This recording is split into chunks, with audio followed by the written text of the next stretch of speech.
Tech in the Hood is my story, but then it's also the story of so many people that have been part of my journey.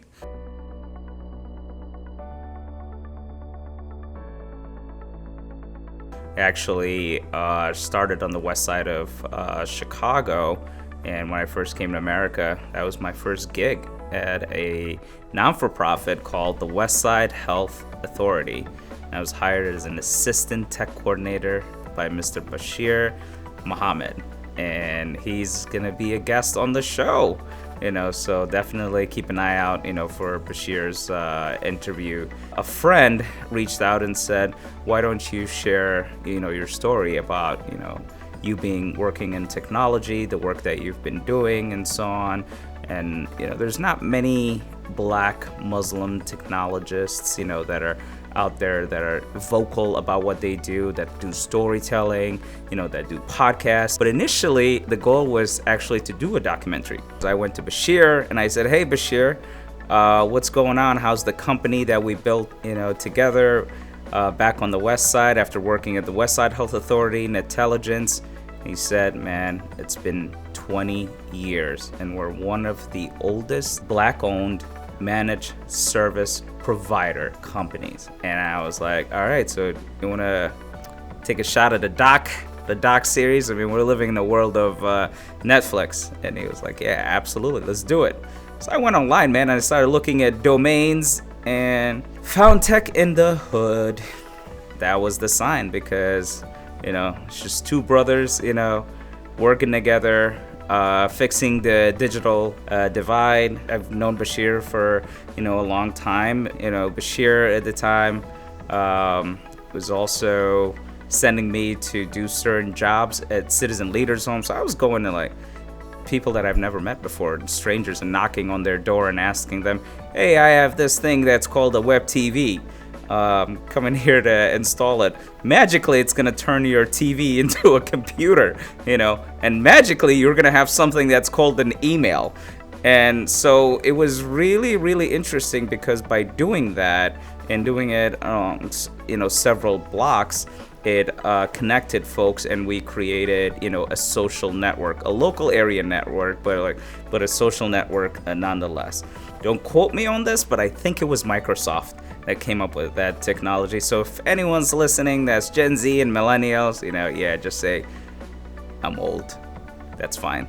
But then I put it on hold, for a while. At the time, I was working for a non-for-profit that I created called the Muslim American Leadership Alliance, and I just couldn't do two major projects at the same time. But I came up with the concept and the logo and all of that, and I just held on to the domain after leaving MALA, the Muslim American Leadership Alliance, and sort of reinventing myself again, and getting back more in tech. Even with MALA was built as a social enterprise, so there was a lot of tech tools that we use, so it was powered, by tech. We did not develop tech, but it was powered by tech. And now I started a new company called Flex Tech AI, and most people look at that and say, oh, artificial intelligence, because guess what? Everyone's talking about ChatGPT, OpenAI, Bing is now gonna be powered by ChatGPT or whatever, and I plan on some point, depending on my guests, to go deeper into AI and so on. But Flex Tech is applied intelligence, not artificial intelligence. And with applied intelligence, you're taking what you're getting from a ChatGPT, right, and then creating on top of that. So what artificial intelligence and technology is supposed to do is help us save time, so we're not working 80 hours a week. We were not built to work 80 hours a week. So, and this whole premise that machines and robots are gonna replace us, I mean, I've been saying that since when? Since the 90s? Yeah, last time I checked, there's more lawyers with laptops. So yeah, I mean, and that's kind of stuff that I want to talk about. And this is a Chicago, podcast. You hear a lot of, New York, podcasts. This is going to be a Chicago podcast, because this has been my home for almost 23 years. I came from Abu Dhabi. That's where I grew up. However, I was born in East Africa, left there because of war and escaped genocide. The country of my birth is called Somaliland, and it's also Africa's startup. After the war happened and we split it off from Somalia, we started rebuilding, and today we have so many mega projects and partnerships, and my goal is to open up a FlexTech AI office there. And right now I'm working on building an academy and an edtech tool, and that tool is going to be used in Chicago, but it's also going to be used by kids everywhere because it's a digital tool. We live in a digital world, right? So, and that's what I want to talk about on the podcast, but I don't want to remove the human element of tech, because tech is supposed to serve us, not the other way around. And I'm just going to give examples based on my experience. I'm going to give examples based on people that I've worked on projects with. I'm really big on hackathons, even in this age. I attend hackathons because that's a cool way of meeting new people, smart people, and then working on projects and problem solving consistently. And so yeah, that's why I'm doing this. That's the origin of Tech in the Hood. And people are gonna read the title and make their assumptions, and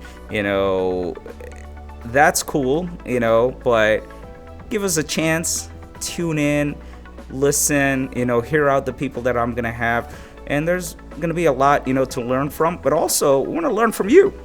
So you being the listener, you're gonna be an important part, because everything is a feedback loop, sharing your experiences. And you never know, you might get an opportunity to be on the show. So engage, send messages, but please be nice, because I don't know everything and I'm not ChatGPT.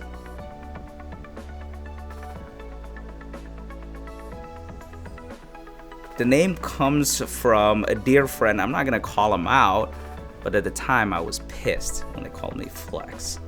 I was attempting to bodybuild, so I failed miserably. But there were tools that were purchased from certain infomercials, from the United States, such as the app Flex, all other flexes. Yeah, I didn't follow through, so hence the name. Oh, there's Flex, and it just stuck, man. And when I came here, I didn't use it right away, but later years I was like, hey man, let me just add it to my name. And now when people look me up, they go, oh, Ahmed Flex Omar, so just owned it. It's part of my identity, and people usually are expecting a bodybuilder to walk in the door, so it's very funny to see that, but is what it is. But it's really great for me for SEO.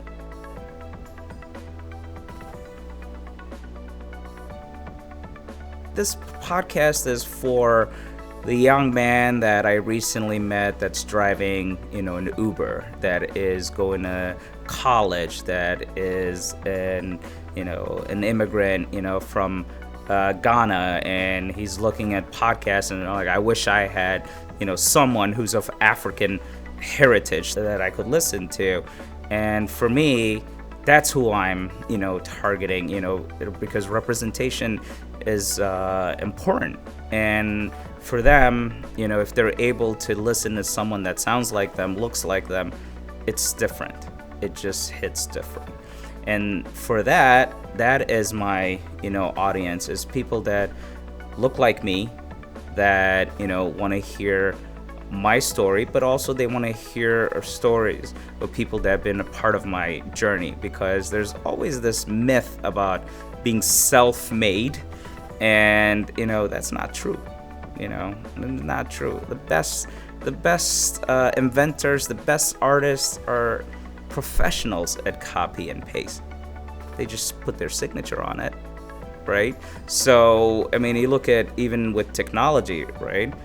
You go back to the 60s, the 70s, and, all those old school mainframe computers. When I was in high school, I didn't want to learn about that, but my teacher insisted, because if you know the roots, then you know what to build for the future.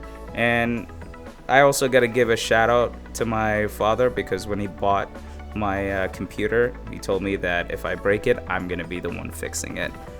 So that was a very, very, strong motivator, so yeah, that immigrant kid, the kid that lives on the south side, the kid that lives on the west side, and I go to Chicago public schools, and and what I love about Chicago is there's a strong emphasis on teaching kids about, technology.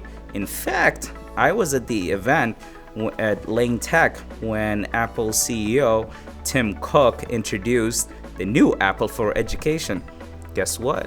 It was the first time they did an Apple drop, an Apple event outside of where? Let's just say the Bay Area. But they chose Chicago for a reason. And that's who the podcast is for.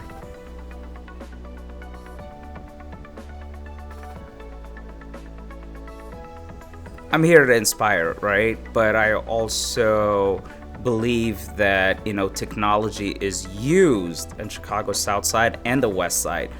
But when people look at tech, they look at software engineers, but what about all the tools that are used to make music, right? DMX, where does that name come from, right? It's the drumming technology tool that he used. And there's so many kids that are making music on those different, tools, and using, their laptops, to build music, and also, creating constantly. But are they thinking about, the IP, that they have? How are they protecting it? How to using it? And then you go somewhere else in the world, and you go to Paris, and you go to Tokyo, Japan, and you see that IP that was created in a street in Chicago, the south and west side, vibing with a kid, internationally. Now you can see it because you have YouTube. But when I got there, when I came to the west side, the kids couldn't, see that, so they got really interested in technology because they saw the opportunities. There are so many stories of Black innovators in technology. Actually, one of the inventors of the IBM PC is an African American gentleman. I don't have his name on top of my head, but I'm gonna make sure that we post a picture of him on our Instagram, to honor him. And there's so many more folks that came out of Chicago that are African American, that the founder of Mortal Kombat, the game. I mean, I can share that experience playing Mortal Kombat internationally, but how many people know that there was an African American gentleman who built, a game? And and most people don't even know that the game even came from Chicago. They didn't even know Midway Games, existed in Chicago. So there's just so many things about Chicago and Chicago people that I want to talk about, but I'm taking it back, to the streets, because that's where I started. That's where we built the technology. And I am tired of the bad rep that Chicago gets. There's so many things that we've done, for the world. First mobile call was made out of Chicago. Why? Because Motorola is here, invented cell phone, Netscape, Matrix. I mean, you name it. There's just so many Chicago stories that I plan, to tell, and and how minorities, played a role. And I'm really big on storytelling. I'm really big on, celebrating, people, and I want the kids in Chicago, specifically the ones that I, mentor, to see the value that's all around them. That's created, here, so they can tap into it, and then I'll help them find the right mentors. But if you don't have these stories, you're not gonna have the ability to dream and to turn those dreams into a vision, and then start, working on it, and I hope that's what the podcast does.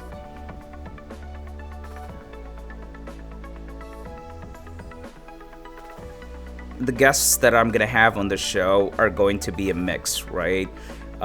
Some are going to have like traditional tech backgrounds where they got certified and, so many Microsoft certificates or so many Google certificates in order to start working in technology, or folks who had a different path and studied philosophy or anthropology or sociology and then got into tech, or studied English and got into tech, And there's just so many people that work at a tech company that are not necessarily software, engineers. There are people that work in the legal department. There are people that work in, policy. There's accountants that work in, tech companies. Matter of fact, when I mentor students at Loyola University, we're really known for our accounting program. I ask the students if they've ever heard of fintech. And the majority have not, but it's just financial technology. What is that? PayPal, Cash, all these companies that recently came up, Zelle, right? You start thinking about the companies that you apply for differently. You start expanding your pool of opportunities, when you know the landscape.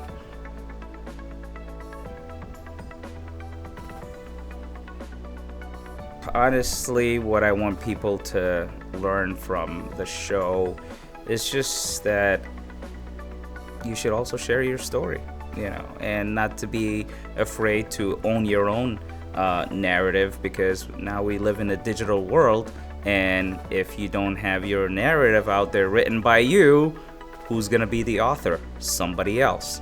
So it's really important, and I tell that also to the students that I mentor. Look, if you don't have anything online, if you don't write, if you don't post, social media posting does not count. If you write an essay, if you write something like use Medium, different tools. I mean, even on LinkedIn. If you write something on LinkedIn, people are always going to look you up first and see your digital, footprint. What are they going to, find? So I want to inspire people to tell their own story. At the end of the day, it's a tool, and we need to utilize it and optimize it for good. For me, working on the West Side, for that long, I've only seen good. And Westside Health Authority has done so many incredible, things, and where the non-for-profit is right now, and where it's taking, the community. I'm proud of that, but I want people to learn about that and be inspired by that, and people that live in that neighborhood too to be, and I want to celebrate them. I also want to thank them, for adopting a kid who's a refugee who didn't have, anyone. So they were my first family and first home.